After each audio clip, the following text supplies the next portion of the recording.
Bonjour, bonsoir à tous et bienvenue sur René Radio. Bonne année déjà, plein de bonnes choses pour vous et pour nous aussi. On a plein de choses qui arrivent en 2023, ça va être charmé.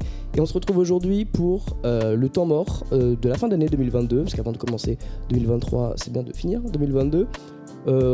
Étant donné notre retard habituel, on a décidé de mixer 2 mois en même temps. On fait novembre et décembre aujourd'hui. Je suis comme toujours accompagné de Maël, comment ça va ? Très bien, et vous ? Bonne année à tout le monde. Ça va très très bien. On n'est toujours pas accompagné d'Amaz. Hein, vous connaissez Paris, Rennes, c'est loin. Mais vous aurez son avis dans cette émission. Il vous a encore préparé des petites capsules où il vous donnera son avis sur les albums dont on va parler. Commençons directement dans le vif du sujet. Attaquons par le projet que tu as choisi. C'est le projet Interlude, sobrement appelé Interlude de Bouchy. Je ne sais pas si c'est son combienième projet. Toi qui vas tout me dire. Je te laisse nous en parler. Alors, si tu comptes pas Saturn Citizen ni Lyonzon, c'est son 3e projet. 3-4 peut-être. Et du coup, Interlude, projet basé que sur des samples. Toutes les prods sont basées sur des samples. Alors juste, une petite remarque. Moi, j'ai pas écouté ce qu'il a fait avant. Est-ce que c'est différent ? Avant, ses prods, c'était pas basé sur les samples ? Ouais, je pourrais même pas te dire. Parce que, Super. j'écoute beaucoup de sons, mais si je connais pas les samples, je repère pas les samples, tu vois. Okay. Je me suis pas renseigné plus que ça. Mais ouais, du coup, il a fait Bushy, et la Bushy Tape 2 qui est sortie l'année dernière, en 2022 aussi. Un album incroyable. Il reste toujours dans une bulle sans trop faire de feats normalement. Enfin, il n'en fait pas énormément de feats. Et là, il nous sort beaucoup de feats sur ce projet-là. Surtout avec Tiakola, je trouvais ça... Enfin, je m'y attendais pas. Une connexion... Et je trouve aussi, c'est surprenant qu'il y ait autant de feats répétés. Par exemple, je m'explique, hein, quand je dis feats répétés, c'est par exemple, il y a 2 feats avec Afro S, dont un où il y a en plus Messi et Norsachi Berlusconi. Il y a 2 feats avec La Fève. Il y a un feat avec Ims. Et c'est tout, en fait. Et du coup, ouais, putain de projet. Genre, vraiment, surtout dans la production, etc. Je trouve que c'est vraiment trop fort. Il y a des. Ouais. Il y a vraiment des prods. Genre, moi, des morceaux que j'ai vraiment pris. Du coup, il y a 2 sons avec La Fève qui sont vraiment. Surtout le deuxième, super quali. Et je trouve l'alchimie passe trop bien. Oui, l'alchimie passe trop bien. En fait, je trouve qu'il y a tellement un décalage. Enfin, il y a un peu un décalage entre les deux de La Fève qui est dans le truc. Ouais, je rappe bien, je pose bien, machin. Ouais. Il y a le flegme à côté de. Ouais, mais il a un flegme aussi, La Fève. Et je trouve qu'ils ont une nonchalance similaire. Et je trouve que justement, ça match vachement. Ouais, je peux comprendre. Et ça marche trop bien. Le feat Norsachi Messi Afro S, j'étais étonné un peu qu'il refasse des trucs avec 667 alors qu'il a quitté Lyonzon, mais c'est des bons sons, donc moi je suis chaud. Hein. On retrouve notamment, dans les samples, par exemple un sample de X, X-Tentation sur le son X, justement. C'est le sample de John Celine Flores, qui est lui-même un sample de base. Enfin bref, et putain de son aussi. En fait, le truc, c'est que le projet est il est super varié, quoi. Et c'est un plaisir que ce soit dans les prods, dans les flows qu'il fait. Il dit des trucs. Après, Bushy, il faut aimer la voix, la manière de poser. Et le mix particulier de la voix aussi. Parce que vraiment, dans du Bushy, la voix est autant un instrument que la prod. Ouais, donc, faut capter le truc, quoi. Mais c'est un bon projet, du coup, de transition, j'imagine, vu qu'il s'appelle Interlude. Peut-être Bushy Tape 3 ou un plus gros album après. Mais il le considère comme quoi ? Comme un album ? Ou c'est juste une tape ? Je pense que c'est juste une tape. Hein. Juste une tape. Je vais mentir. En fait, si on fait un peu une construction de sa carrière, il y a, du coup, c'est un ancien Lyonzon, du coup, de Lyon, quoi. Ancien Lyonzon il a quitté Lyonzon avec Azur pour faire Saturn Citizen. Du coup, il y a le projet Saturn Citizen qui est une dinguerie, un classique, vraiment. Et après, du coup, ils sont en solo avec son premier projet en 2020, Bushy. Après, il fait Bushy Tape 2 l'année dernière, en 2022. Et là, vu qu'on passe que des tapes, est-ce que l'Interlude n'est pas une tape vers justement le Graal de l'album, vers quoi il se dirige, je crois. Parce qu'il y a plein d'albums. Et là, du coup, il se fait un plaisir en donnant toutes ces références qu'il peut avoir avec tous ces samples. Il se fait plaisir en même temps en prouvant qu'il peut faire tout, en fait. C'est vraiment c'est la carte de visite avant de faire je suis au-dessus avec mon album après, quoi. Je pense que c'est comme ça qu'il voit le truc. Mais du coup, putain d'album à écouter. Il y a beaucoup de trucs très variés, hein, mais vous n'allez pas tout prendre, c'est obligé parce qu'il y a des projets super différentes. Moi, j'adore la prod par exemple de 9am qui fait penser à Millennium, un autre son qu'il avait fait, où c'est très très particulier, c'est quasiment de l'électro. Et après, on passe sur des samples justement de Triple X, le morceau d'après, quoi. Donc, il y a des trucs très très différents. Vous n'allez pas tout prendre, mais il y a des putains de bons sons, quoi. Ok. Moi, je vais enchaîner du coup. Alors, du coup, Bushi, moi, je connaissais pas. Enfin, je connaissais parce que tu m'as traqué. T'en as mis 3 en morceau du jour, je crois. Bah ouais, mais Six O'Clock, c'est un très bon morceau parce que je suis sûr que je l'ai mis. Après, je sais parce que j'ai mis Parachute, peut-être. Mais ouais, du coup, je connaissais de loin, mais j'avais vraiment pas pris le temps d'écouter en fait. Et globalement, j'ai bien aimé. Alors, bon, sur le rappeur en lui-même, rien de fou. Après, bon, moi, je suis plus team lyrics, donc forcément, là, c'est pas la préoccupation principale. En fait, là, je trouve qu'il y a surtout une volonté de transmettre vraiment une énergie plus qu'autre chose. C'est vraiment une vibe en fait qui est à se prendre. Et cette énergie, moi, je la prends, mais pas totalement. En fait, je trouve que sur la longueur du projet, elle s'essouffle un peu. Et c'est Je peux comprendre. peut-être un peu répétitif niveau Après, je flow. trouve que le projet est long aussi, quand même. Ouais, il est un peu long. Un peu long. Ouais. Après, je pense qu'il a voulu caler plein de trucs, histoire d'eux, mais le projet est un peu long. En vrai. Ouais. Mais après, c'est pas non plus un mec vide. Il va avoir en fait quelques phases pas mal, je trouve, et des comparaisons assez pertinentes. Je sais plus, je crois que c'est sur le 2e son. Il va te répéter plusieurs fois, genre j'ai pas changé depuis l'époque de la Game Boy. Après, il va te dire j'ai pas changé depuis l'époque de la Play. Et il y a aussi une phrase qui m'a fait marrer. Il dit cette pétasse pose trop de questions. Elle m'interviewe comme Mouloud. Voilà. J'imagine la meuf du coup. Il a un truc de. Il fait pas forcément des phases très compliquées, etc. Même s'il a un très bon son dans la rime, je trouve. Même s'il en fait pas tout le temps. Mais il a des phases très simples, mais pour dire des trucs qu'on peut avoir du mal à dire, je peux m'expliquer. Un peu à la Orelsan, quoi. C'est des gens qui ont des phases simples pour dire des choses un peu compliquées. Ouais, ok, ouais. Et je trouve qu'il a, lui, il a surtout il a des phases simples, mais très très efficaces. Ouais, ok. Et voilà. Il va pas te faire tout un couplet conscient, il va te faire non, c'est ça. une phase. Tu fais une phase, mais la phase, tu la prends. Bâtard, ouais. Mais en fait, ce que je trouve au-delà de Bushi, je trouve vraiment ce qui est le plus intéressant du coup sur le projet, c'est vraiment la production musicale, on l'a dit. Ouais. Et en fait, je trouve qu'elle est vraiment singulière parce qu'en fait, et elle va bien vieillir parce qu'en fait, les influences sont diluées. C'est-à-dire que, elles sont super variées. par exemple, aujourd'hui, on est dans une ère où dès qu'il y a une variante, on va avoir une vague, les gens vont l'appliquer. Et en fait, le problème, c'est que ça va très vite vieillir en fait, parce qu'une fois qu'on sera sorti de cette vague, c'est tout de suite quand tu vas réécouter ça, ce sera daté, tu vois. Et en fait, lui, il va vraiment diluer en fait toutes ces sonorités là. Grâce, comme tu l'as dit, au sample. Donc, par exemple, on a une two-step sur le BOMAL, enfin sur le projet, pardon. Il y en a même plusieurs, je crois.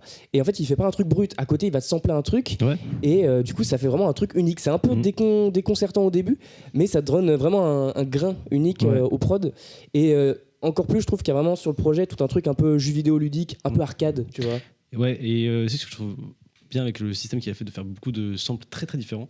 C'est que du coup, tu peux jamais trop t'attendre à ce que tu fais écouter. Ouais, c'est ça, exactement. Parce que là, bon, tu vois, il n'y a pas une recette. Tu vois le son qui s'appelle X, tu vois, tu te dis, ok, ça va être juste le même sample que Jotin Floors et posé dessus. Non, il a samplé le son de X, donc on entend X rapper à certains moments. Et il est dessus, il fait une rythmique dribble, tu vois. Ça n'a pas de sens, tu vois. En fait, ça fait limite fouillis, mais en fait, ça marche très bien en même temps, tu vois. Et c'est plein de sons comme ça qui.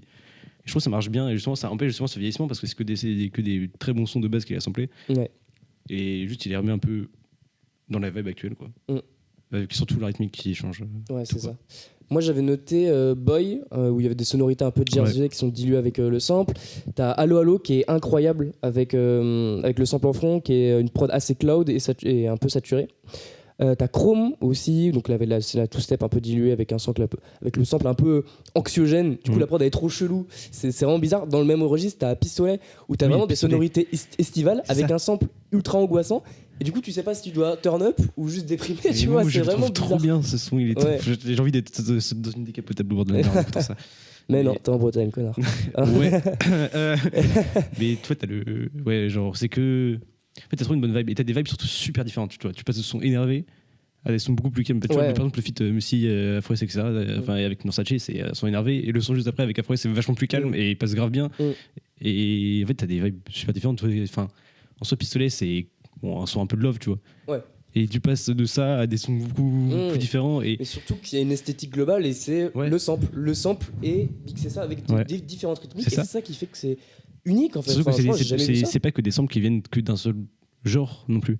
Oui, en plus. C'est pas genre, C'est c'est pas, des samples de vieilles prods de rap 90, Ouais, voilà, 90, c'est pas que des samples de jazz, c'est pas que. Non, il va te prendre de tout, quoi. Ouais, parce que alors t'as l'outro Kingdom Earth, je crois, qui est incroyable, et t'as Vrais Bah, Amis, justement, avec un sample de Real Friends de Kanye West, qui est un morceau incroyable, Sams avait samplé aussi ce morceau pour faire le morceau Vrai Pote, qui était trop bien. Et d'ailleurs, il a appelé Vrais Amis le sample, et Sams avait appelé ça Vrai Pote. Ok, d'accord, bon, tout est lié. Et du coup, en fait, sur ce morceau-là, t'as du coup le sample de Kenny, plus les basses, il sature à fond les basses, et ça donne un truc trop trop bien. Et je crois que c'est mon morceau préféré du projet. En fait, c'est un peu quoi à dire, mais cet album, t'as l'impression que c'est un peu un DJ set d'un gars qui a fait plein de remixes, mais en fait, il les rappe. Ouais. Et il les rappe, et ça marche trop bien, et tout marche trop bien. Bon, après, il n'y a pas de linéarité dans le projet, ni rien. Parce que c'est pas le but, quoi. Parce qu'il n'y en a pas forcément besoin. Et par contre aussi, on peut parler toujours du visuel. La cover est incroyable. Ouais, la cover est magnifique. Il n'a pas demandé à ses fans de le faire. J'ai vu je ne connais pas l'origine de la pochette, je ne vais pas mentir. Je ne suis pas renseigné. Mais elle est incroyable. Et la petite planète Saturne qui est là me fait toujours penser à est-ce que peut-être le retour de Saturn Citizen. En même temps, vu ce que fait Azure en ce moment, j'ai pas forcément envie. Donc voilà. De qui? Azure. Ah oui. Gros, il a fait Saturn Citizen avec Azure, un projet en commun et tout, et c'était trop fort à l'époque. Azure faisait des bons sons à cette époque-là, et maintenant il fait des choses aléatoires. C'est ton avis. Peut-être petit big up au beatmaker. Bon, j'ai pas noté beaucoup parce qu'ils sont vraiment très nombreux, je crois, sur ce truc-là. Donc t'as Time Taken, Vinogradov, Martin Brothers, Ibushi aussi, je crois.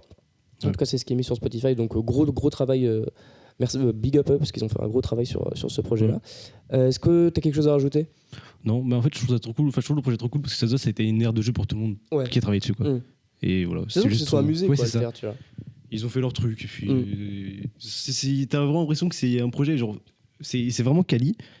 Mais t'as l'impression que c'est vraiment genre 10 mecs dans une pièce et ils ont fait j'écoute ça moi en ce moment et vas-y on fait une sample et on fait un son avec. Il y a vraiment ce truc là, je pense, d'un peu de diguer, tu vois, de se dire tiens, je kiffe ce son, je vais le mettre et je kiffe cette sonorité là, tac, je vais la mélanger et ça fait un truc, quoi. Est-ce qu'on mettrait pas une petite note? On peut mettre une petite note. Moi je mettrais un bon 8 sur 10 du coup. Sur 10, ouais. Ouais, un petit 8 je pense. Moi je pense pour l'originalité de la proposition, je vais peut-être te mettre partir sur un 7 quand même. Donc je l'ai bien pris. C'est mesuré.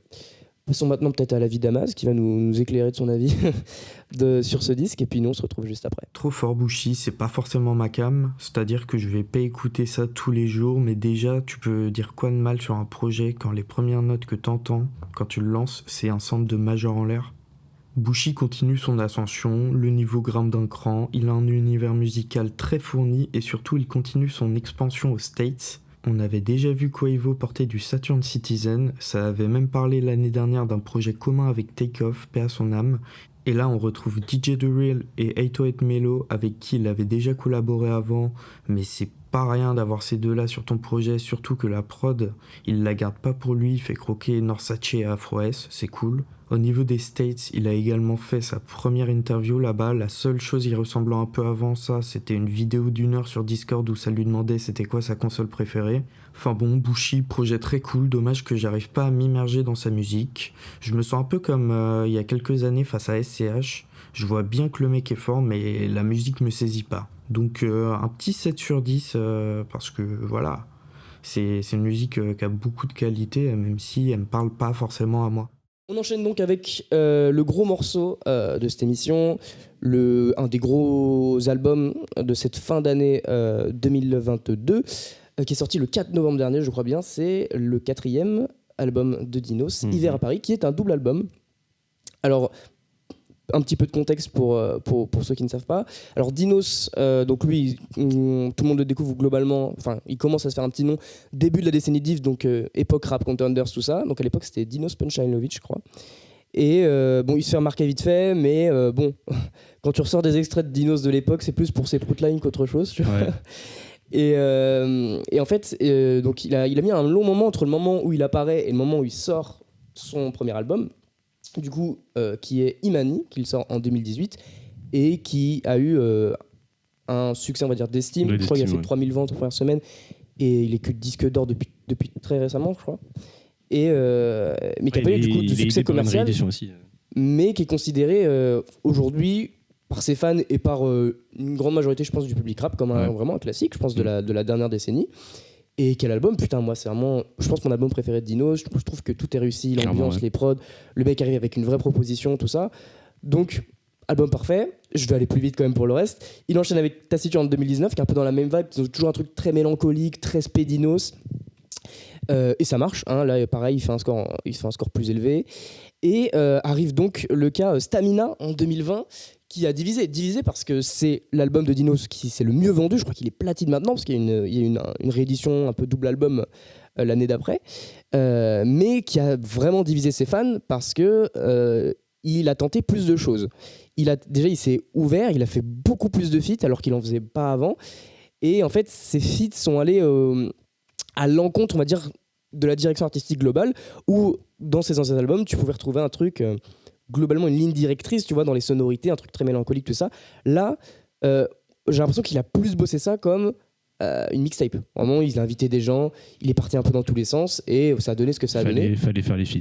Enfin, je trouve que c'était presque une obligation de caler un feat, quoi. C'est ça le truc. En fait, c'était pas des choix artistiques. C'est un truc qui se comprend parce que Stamina, c'est endurance finalement, et en fait, je trouve que ça reflète assez bien l'état d'esprit de Dinos à ce moment-là. C'est en gros, comment je fais pour perdurer ? Parce que, ok, d'accord, j'ai un succès d'estime. Comment je fais maintenant pour avoir un succès commercial ? Donc, c'était cette idée, ok, je vais faire des feats, je vais faire des morceaux plus faciles d'accès pour le grand public.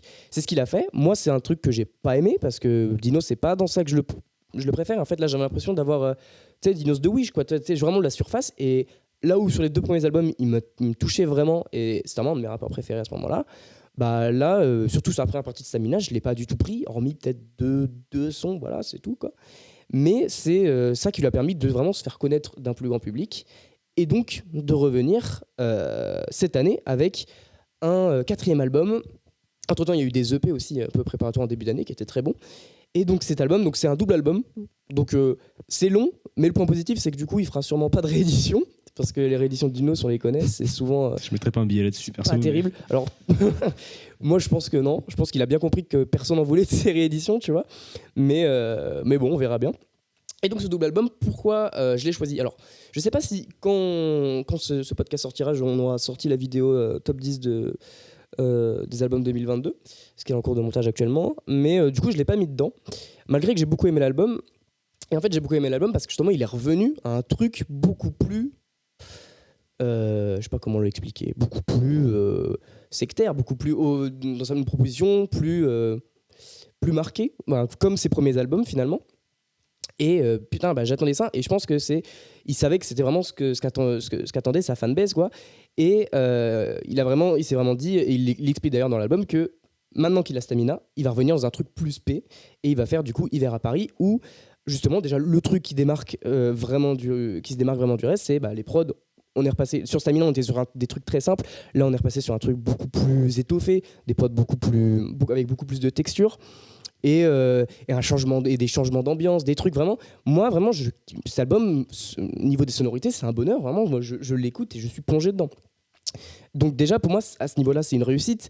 Même au niveau des trucs qu'il aborde, il est un peu plus, il revient dans un truc très mélancolique. Donc là, c'est centré sur Paris avec les 2 rives et tout. Et moi, il a réussi à me retoucher. Il m'avait déjà retouché avec les EP. Donc pour moi, c'est positif. Et donc pour moi, c'est un retour vraiment réussi. Et c'était du coup un peu risqué déjà de revenir avec un double album, mais moi je trouve que c'est réussi. Et donc, alors si on différencie un peu les deux, t'as la partie rive droite qui va être très orientée, et que moi c'est ma préférée, un peu rap blockbuster, tu vois. T'as vraiment 11 titres où moi ça m'a fait penser à vraiment des albums ricains, tu vois, où ils ramènent que des grosses têtes, des anciens noms. T'as du Akhenaton comme du Hamza, du SCH. Je kiffe tous les sons. Et alors, Maël rigole là, il se fout de ma gueule. Excusez-moi. Mais vraiment, moi je kiffe tous les sons. T'as des changements de prod, t'as des trucs, c'est bien foutu, je m'ennuie pas. Tu sais, c'est vraiment un blockbuster, c'est un blockbuster de cinéma. J'y vais, il y a de l'action, il y a des flows différents, c'est chambé. Et vraiment, j'adore cette partie. Et après, t'as la partie rive gauche qui est plus, bon, il l'a dit, c'est un peu un truc un peu taciturne, où il va être dans un truc un peu plus triste, un peu plus mélancolique, où il y a beaucoup moins de feats, il est beaucoup plus en solo, que j'aime bien, mais qui est un peu fatigante. Enfin, là, t'arrives quand même à plus de 20 titres à la fin, c'est peut-être Ouais. un peu lourd. Tu commences à être au bout d'une Et demi-heure c'est un d'écoute, peu- ça commence à être long, quoi. C'est un peu monotone ouais, sur cette partie-là, donc j'aime un peu moins. Et même, je trouve que c'est là où le bas blesse un peu, il est un peu lourd lyriquement. Il va toujours essayer en fait de faire le lyriciste en essayant un peu de, tu sais, de trouver des trucs profonds, mais c'est un peu ridicule parce que bon, on sent que c'est forcé et c'est souvent pas ouf en fait. En fait, on sent vraiment quand le mec il a essayé de faire un truc, ok, je vais faire une phrase qui parle à tout le monde, Oui, tu c'est vois. ça. Genre un peu à la Nekfeu en mode comment ça s'appelle le son humanoïde là où il essaye de se mettre à la place de tout le monde quoi. Mais je trouve qu'il est quand même revenu à un certain niveau lyrical par rapport à Stamina et donc oui il a réussi à me retoucher avec des morceaux notamment comme 4 saisons que j'aime beaucoup. L'univers ne nous voit pas danser, un des meilleurs morceaux de l'année avec Akhenaton, c'est la prod incroyable un peu je sais pas comment elle fait galactique, tu vois, je suis dans l'espace quand j'écoute ça, tu vois. Et le morceau Par Amour, où il sample le morceau Par Amour de Jam sur le refrain. Je m'y attendais pas, j'avoue. En plus, c'est un morceau que j'aime beaucoup, donc j'ai des frissons à chaque fois que je l'écoute. Donc non, ça c'est des morceaux que j'ai beaucoup aimé. Et donc globalement, j'ai énormément aimé cet album et j'ai énormément parlé aussi. Donc je vais te laisser la parole, Maël, parce que tu as aimé cet album aussi, hein? Album que j'ai adoré, évidemment. Évidemment. C'est de l'ironie. J'ai autant adoré cet album que Memoria, donc on part sur le même bail. Oh là là. Je mets la teneur Bon, ça va, directe. ouais. Ok, non. Je mets la teneur directe. Et déjà, en fait, quand je reviens sur ton résumé que tu as fait au début de sa carrière, il y a des trucs à prendre en compte aussi sur la qualité de ses albums et sur le travail qu'il a fourni dessus aussi, qui n'était pas le même. Parce que Imani, c'est un album qui a mis au moins 3 ans à travailler. Ouais, c'est vrai. C'est un album qui a mis 3 ans à travailler et bon, content de la réédition dedans. Hein. Et quand on voit, même Taciturne, c'est un album travaillé, on va dire. Ouais. Parce que déjà, on voit Imani sortir en 2018, Taciturne 2020. Non, 2019. 2019. Je l'ai en 2020 là. Peut-être ça parce qu'il y a- non, parce qu'il a avec la rajouté des réédition. morceaux, mais- C'est trop chiant. Donc 2019, quoi, ça doit être fin 2019. Ouais, c'est ça. 2020, il sort Stamina. 2021, il sort Stamina Memento. 2022, il va à Paris. Tu peux pas aussi bien travailler des choses. Tu peux pas aussi bien travailler tes morceaux si tu t'envoies. En plus, c'est tout le temps des longs projets. Enfin, tu peux pas sortir un projet par an avec 30 titres compte en réédition. C'est pas, enfin, tu peux pas être aussi bon. Et ça va amener beaucoup de problèmes, notamment toujours dans cet album-là. Qui est, bon, après, il y a des gros problèmes sur Stamina et Stamina Memento déjà à cause de ça. Et ça explique beaucoup de choses. Je vais regarder des interviews de Dinos justement sur la sortie de Taciturne où il explique que ça l'a fait chier de mettre beaucoup de temps à faire Imani, même s'il est d'accord que c'est un putain d'album, etc. Ça l'a fait chier et ça l'a fait chier de beaucoup écrire avant d'aller en studio. Il explique du coup que maintenant, Oui, il va en studio. Il écrit plus du tout. Il va en studio, il écrit plus et en gros il lâche ses phases comme ça, il fait ah ouais bah ça je garde et je garde ça, j'écris et après il tente d'autres trucs et toutes les petites phases qu'il passe quand il est sur la prod, ça fait un morceau. Ce qu'il trouve fait des morceaux très peu structurés, etc. Et ce qui le force aussi en même temps, je trouve, à porter moins d'intérêt sur ses flows parce qu'il a en même temps réfléchir à ce qu'il dit. Et du coup, ça amène beaucoup de problèmes parce que ça te force à faire beaucoup de redits parce que tes flows, tu connais tes anciens flows, tu vois, et tu vas te reposer là-dessus parce que tu peux pas réfléchir en même temps à ce que tu vas dire. Enfin, pas trop, tu vois. Quand tu fais de l'impro, tu vas pas inventer un flow. Tu vas faire des flows que tu connais, que tu as déjà entendu, que tu reprends, etc. Et du coup, ça pose beaucoup de problèmes parce qu'on arrive sur un album qui est. Enfin, quand ça marche, peut-être sur un projet, ça va pas marcher sur. Du coup, là, on va dire qu'environ il a fait 90 titres au moins comme ça. Ça ne peut pas marcher. Enfin, c'est un moment où tu vas tourner en boucle. Et ça s'entend sur cet album. Et ça m'a même fait très très bizarre quand j'ai arrivé au morceau 4 saisons. Ok. Morceau que tu aimes? Non? C'est pas que j'aime pas, c'est que je trouve qu'il y a un problème sur ce morceau. Parce que ce morceau, c'est exactement le même BPM, le même flow. Bon, pas le même sample, ni les mêmes paroles, mais exactement le même BPM et le même flow. Qu'un seul morceau qui est sorti, du coup, 2 ans avant, sur Taciturne, et qui sont les Kaira Pris. Et c'est exactement le morceau que je te fais écouter après l'émission, si tu veux. Ça ressemble, mais les Kaira Pris, oula, pardon, j'arrive pas à parler. Les Kaira Pris. Oh putain, j'arrive. C'est ça le titre du morceau? Oui, c'est ça. T'es sûr? Je vais vérifier, mais. Ouais, ok. On me confirme à droite que c'est ça. Bah, je trouve quand même la cadence est plus lente. Mais je vois ce que tu veux dire. Et c'est vrai que c'est 2 morceaux qui se ressemblent. Et j'avais pas fait le lien. Abusément le flow, je te referai écouter après l'émission, mais vraiment le flow, vous pouvez vérifier vous-même, mais le flow, ça fait vraiment bizarre comment c'est la même chose, quoi. Donc il retombe sur le même flow, il fait le même truc. Bon, le premier feat avec Lelo, Lelo ressort aussi des feats des flows qu'il a déjà utilisés. Donc en fait, j'ai l'impression d'avoir du redit, quoi. de la part un peu de tout le monde, même des feats, à part le feat avec Akash, qui lui est incroyable, très cool. Merci. Les 2 couplets sont très bons. Ouais. Compliment à Dinos.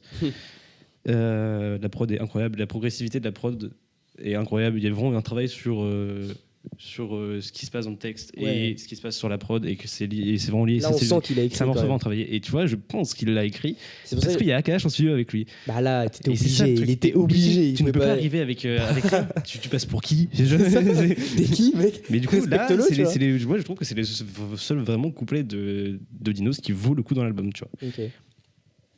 Donc un feat très cool avec Akash, etc.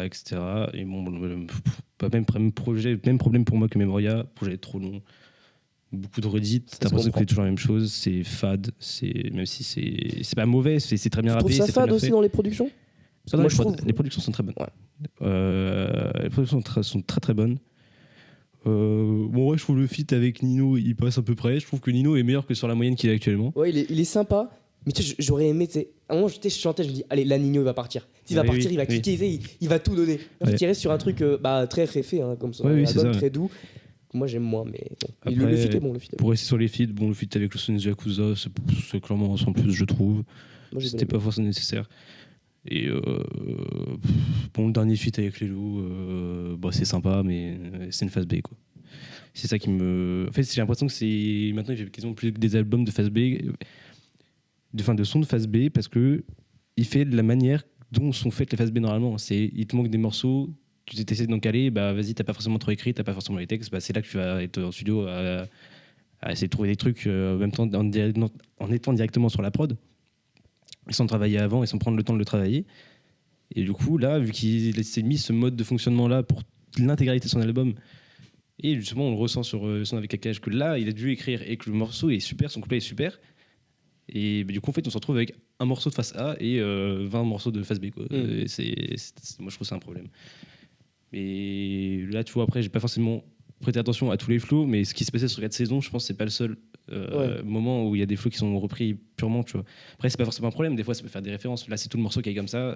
T'as l'impression que. Et je suis d'accord avec toi sur l'écriture. Et c'est vrai que même si moi, il a réussi à me retoucher, parce que je trouve que là, contrairement à Stamina, où t'avais l'impression que c'était que du freestyle, il a vraiment écrit un peu. Est-ce que là, c'est pas les prods qui te sauvent le projet, justement, pour toi, dans ta perception? Alors oui, sûrement. Je dis ça, mais parce que moi, je suis amoureux de ces prods. Je crois qu'il y a Twinsmatic à la prod sur pas mal de morceaux. C'est pour moi, en fait, de toute façon, c'est pas compliqué. Je préfère une bonne prod et un rappeur médiocre. Pour moi, une prod, ça peut sauver un rappeur médiocre. Et Dino, c'est pas un rappeur médiocre, tu vois. Donc là, quand les prods sont exceptionnels, je peux que aimer, en fait.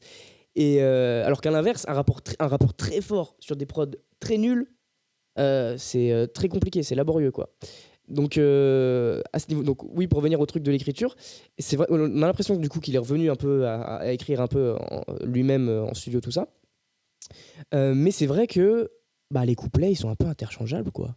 Enfin, alors pas sur tous les morceaux, bien sûr. Il y a beaucoup de morceaux qui ne racontent pas grand-chose. Que tu mets, en fait, tu pourrais prendre toutes les phases, couper les petits papiers avec la phase et la rime qui va avec, tu mélanges tout, tu en mets n'importe où, donc n'importe quel son, et ça marche. Ouais. Parce qu'il n'y a pas de fil, tu vois, forcément dans les morceaux, et à part du coup dans le couplet avec Akash qui est vraiment écrit. Alors, contrairement à Imani, où je trouvais vraiment chaque morceau unique, là c'est vrai que je vais aimer l'album, mais en soi je vais ressortir quelques morceaux, mais je vais plus retenir l'album que des morceaux. En fait, déjà, le truc, c'est que là, tu vois, si je fais une playlist entière avec tous les sons de cet album, tous les sons de Stamina et quelques sons de Statitude, parce que c'est là où il commençait à faire des trucs limites, tu fais pas la différence en fait.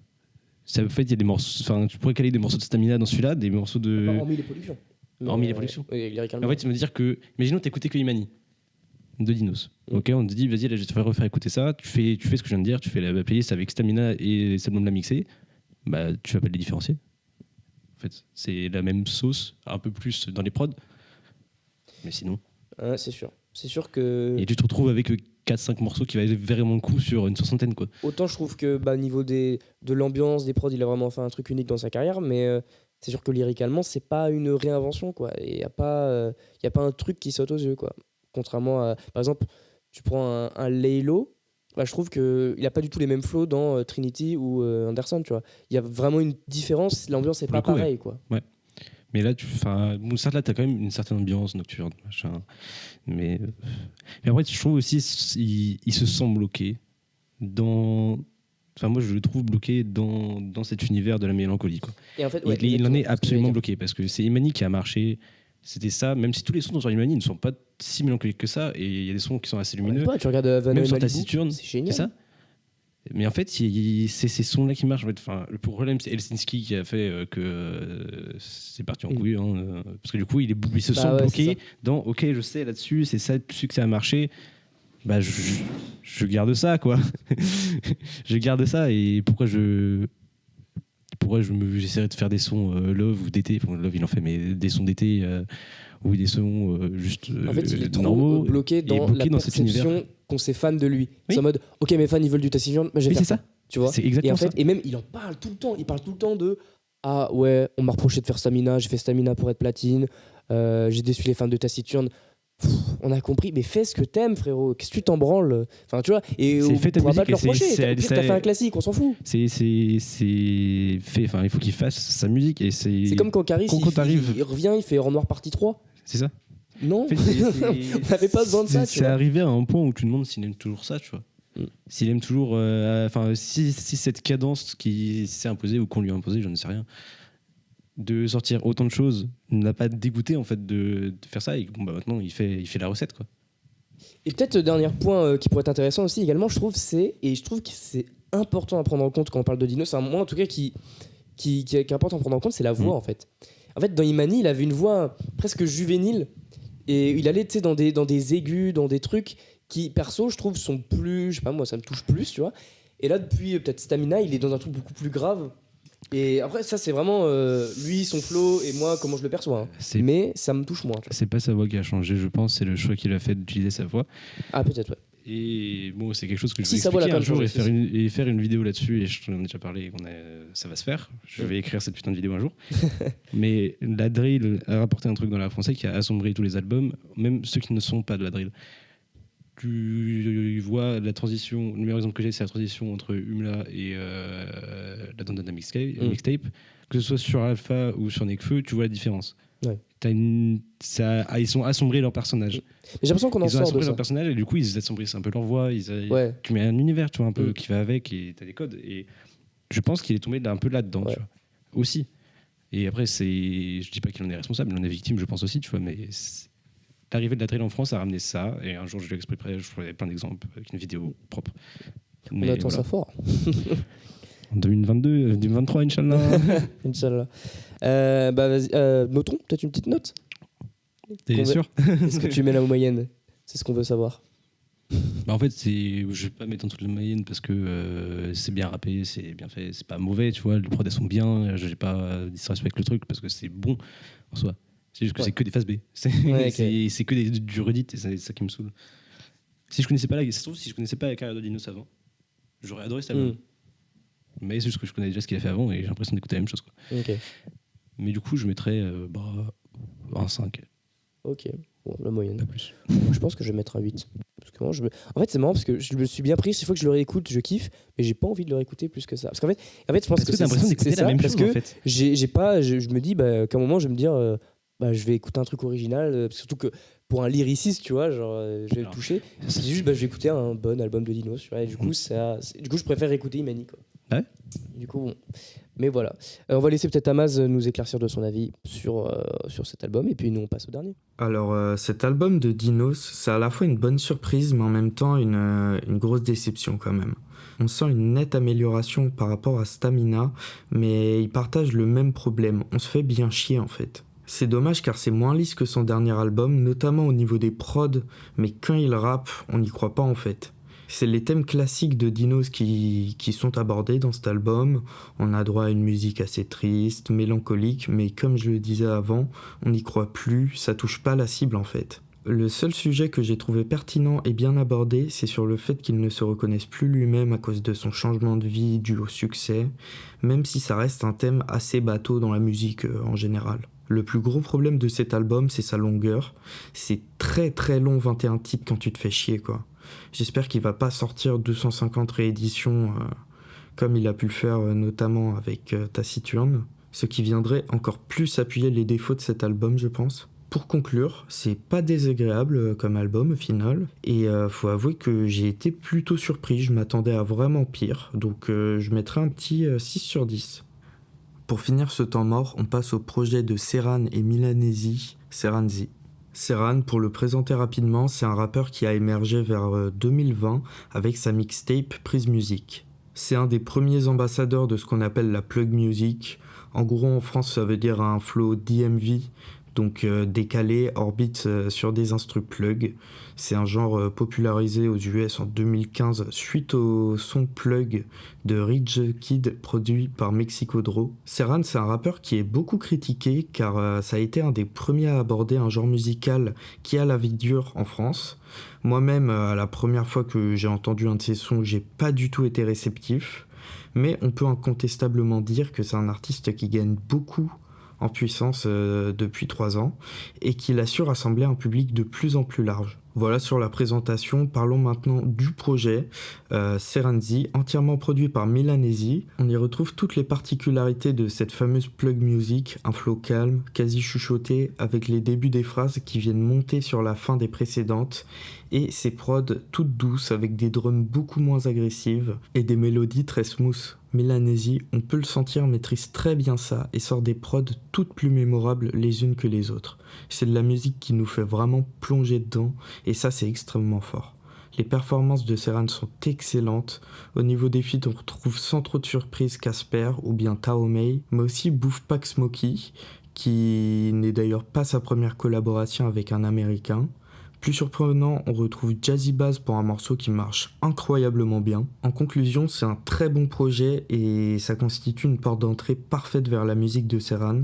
J'en retiens particulièrement Qu'est-ce que tu veux faire qui a sa place pour moi dans le top 10 des sons de 2022. Donc pour moi, ce projet c'est 9 sur 10. Et donc finissons sur le projet Damas du coup, dont il vous a un peu introduit. Donc c'est le projet de Serran, qui est en collaboration avec, j'ai oublié le nom, le beatmaker. Je cherche l'info. Du coup, le projet c'est Serranzi, et du coup c'est avec... C'est bien préparé l'émission quand même. Ouais, vous avez vu ça? Un peu de freestyle là. Et Milanesi, du coup. Milanesi, le producteur. Qui porte le projet Ouais. Alors, peut-être, vas-y, si tu veux commencer, qu'est-ce que t'en as pensé, toi, de ce projet-là? Limite, ouais, je suis chaud. Serran de base, le personnage est le personnage, voilà quoi. Ouais. J'étais pas forcément enchanté d'écouter sa musique, mais en vrai, je savais absolument pas ce qu'il faisait à part de qu'il avait un flow un peu DMV ou plug. C'est pas forcément quelque chose que j'aime beaucoup, ce genre de flow, mais j'aime beaucoup dans le style dont il l'a fait. Okay. J'ai d'autres. Je vois ce que tu veux dire. J'aime bien d'autres morceaux de Keufran ou de Marou qui ont fait un truc dans ce délire un peu jazzy, tout calme, où on fait des petits flows DMV presque chuchotés, tu vois. Et je trouve que ça marche vraiment bien. Ouais, du coup, j'adore la vibe du projet en fait, parce que c'est super calme et tout. Je sais pas des trucs que j'écouterais. Je ne sais pas le projet en mode ah ouais, je vais me prendre la balle, devrais écouter ce projet, trop bien. Tu vois, c'est juste si à un moment je suis posé, genre je fais du ménage, ou je sais pas, je travaille sur un truc, je mets ça au fond et ça passe super bien. Genre vraiment, c'est. Bon, c'est pas un peu musique d'ascenseur ou salle d'attente, mais t'as compris un peu l'idée, quoi. C'est vraiment un truc super chill qui s'écoute super bien en fond. Et il y a des bons feats aussi. Il y a des bons feats. Je trouve le film avec Taomi est vraiment bien. Après, s'il y a d'autres morceaux que je dois parler plus que d'autres, Quand tu veux faire, c'est un très très bon morceau, je trouve. J'aime pas forcément ce qu'il dit, mais il fait bien en fait, juste. Et ça marche bien en fond. Je l'écouterai pas comme ça. Je vais pas dire il y a un titre plus que les autres, forcément, mais c'est relativement linéaire, mais ça marche vraiment bien. C'est super chill et c'est sympa à écouter. Mais j'aime pas le personnage. Bah écoute, moi je vais te suivre en fait là-dessus. En fait, je partais vraiment sur un a priori ultra négatif. Vraiment sur lui, je me suis dit, je vais écouter ça, je vais pas aimer quoi. Et en fait, j'ai plutôt apprécié. En fait, je partais avec un truc, avec un avis très négatif sur lui. Parce que, en fait, tout ce que j'avais vu de lui, finalement, c'était son bad buzz, entre guillemets, sur le fait qu'il clippait dans les cimetières. Tu vois. Et encore, j'ai encore vu l'extrait tourné sur Twitter, pas plus tard que cette semaine, quoi. Et rien que ça me dégoûte, tu vois. Donc, vraiment, je lançais j'ai lancé vraiment le projet avec beaucoup de dégoût. Et en fait, mon plus grand regret, j'ai bien aimé. J'ai bien aimé parce qu'on est vraiment sur une vibe très, très douce. Je trouve... avec un flow un peu monotone, mais pas du tout déplaisant à entendre. Et en fait, en général, je suis pas du tout fan de ce genre de flow. Moi, la plug, c'est pas forcément un truc que je me prends à fond.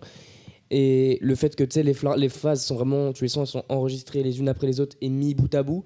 Alors, je vais faire mon gros puriste, mais pour moi, le rap, c'est pas ça. Tu vois, t'enregistres pas phase par phase. Je vais faire le connard en mode, non, ouais, c'est ça le vrai rap. Mais en soi, tu vois, Bushido fait beaucoup sur son album, mais ça t'a pas choqué. Ouais. Parce que je l'ai pas senti. Parce que oui, là, après, il y a forcé le truc. Et parce que c'est l'identité du style, quoi. Et du coup, je suis pas fan de ça de base, mais sur ce genre de prod, je trouve que ça passe vachement bien. Et donc, globalement, j'ai kiffé. Puis ouais, c'était un peu une sorte de long morceau, tu vois. C'est très musical, c'est très cool. C'est vraiment, je me suis réveillé, j'ai pris mon petit café. J'ai joué, je sais plus à quoi j'ai joué ce matin. j'ai mis ça en fond. Franchement, c'était un bon petit réveil, quoi. Mais en fond, c'est super chill. Ouais, c'est super chill.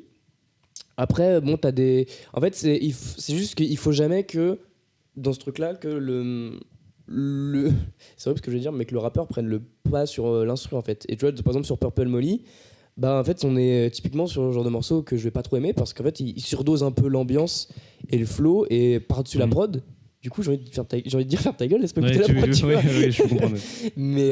mais voilà, en gros franchement c'est un bon petit projet. Et du coup, si vous voulez une ouverture sur d'autres rappeurs qui font un peu des trucs dans cette vibe là, il y a Keufran ou Keufran et Marou, qui sont des très bons artistes un peu dans cette vibe, truc super chill, c'est pas on chuchote mais presque, et c'est un peu d'IMV et puis c'est cool.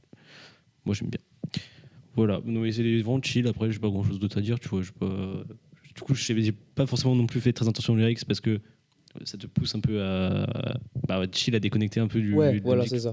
Mais du coup la voix fait partie totalement, c'est un instrument plus que vraiment quelque chose de très lyrique. Voilà, c'est une ambiance, quoi. Ouais, c'est une ambiance en plus.